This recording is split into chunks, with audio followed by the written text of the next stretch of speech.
ಬನ್ನಿ ಕರ್ನಾಟಕದ ಪರಿಸರಕ್ಕೆ ಎದುರಾಗಿರುವ ಒಂದು ದೊಡ್ಡ ಗಂಡಾಂತರದ ಬಗ್ಗೆ ಮಾತಾಡೋಣ. ಈ ಮಾತು ಎಷ್ಟು ಸತ್ಯ ಅಲ್ವಾ? ಕಾಂಕ್ರೀಟ್ ಕಾಡನ್ನ ಮತ್ತೆ ಕಟ್ಟಬಹುದು, ಆದರೆ ನಿಜವಾದ ಕಾಡನ್ನಲ್ಲ. ನಮ್ಮ ರಾಜ್ಯದ ಶ್ವಾಸಕೋಶ ಅಂತಾನೆ ಹೇಳೋ ಕಾಡುಗಳು ಈಗ ಅಭಿವೃದ್ಧಿಯಿಂದಾಗಿ ಅಪಾಯದಲ್ಲಿವೆ. 2 ದೊಡ್ಡ ಯೋಜನೆಗಳು ನಮ್ಮ ರಾಜ್ಯದ ಜೀವ ವೈವಿಧ್ಯಕ್ಕೆ ದೊಡ್ಡ ಕಂಟಕವಾಗಿವೆ. ಮೊದಲನೇ ಅಪಾಯ, ಆಗುಂಬೆ ಮತ್ತು ಬಂಡೀಪುರದ ಸೂಕ್ಷ್ಮ ಪ್ರದೇಶಗಳಲ್ಲಿ ಸುರಂಗ ರಸ್ತೆಗಳ ನಿರ್ಮಾಣ.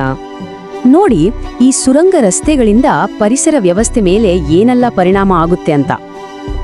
ಇನ್ನು ಎರಡನೆಯ ಅಪಾಯ, ವಿಶ್ವವಿಖ್ಯಾತ ರಂಗನತಿಟ್ಟು ಪಕ್ಷಿಧಾಮಕ್ಕೆ ಸಂಬಂಧಿಸಿದ್ದು. ಹಾಗಾದ್ರೆ ಈ ಹೆದ್ದಾರಿ ನಮ್ಮ ಪಕ್ಷಿಗಳ ಸಂತಾನೋತ್ಪತ್ತಿ ತಾಣವನ್ನೇ ನಾಶ ಮಾಡಬಹುದು ಅಲ್ವಾ?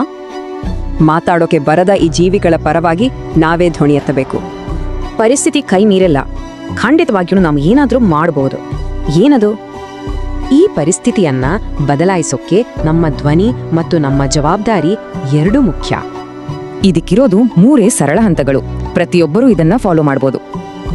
ಮೊದಲನೇ ಹೆಜ್ಜೆ, ಈ ವಿಚಾರವನ್ನ ಸೋಷಿಯಲ್ ಮೀಡಿಯಾದಲ್ಲಿ ಹೆಚ್ಚು ಶೇರ್ ಮಾಡೋದು.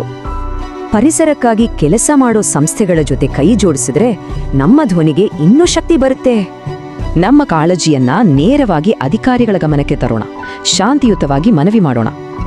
ಯಾಕಂದ್ರೆ ನಾವಿವತ್ತು ಏನ್ ಮಾಡ್ತೀವೋ ಅದೇ ನಮ್ಮ ಮುಂದಿನ ಪೀಳಿಗೆಯ ಭವಿಷ್ಯ. ಸಿಂಪಲ್ ಅಲ್ವಾ? ಪರಿಸರ ಇದ್ರೆ ತಾನೇ ನಾವು ಇರೋಕೆ ಸಾಧ್ಯ.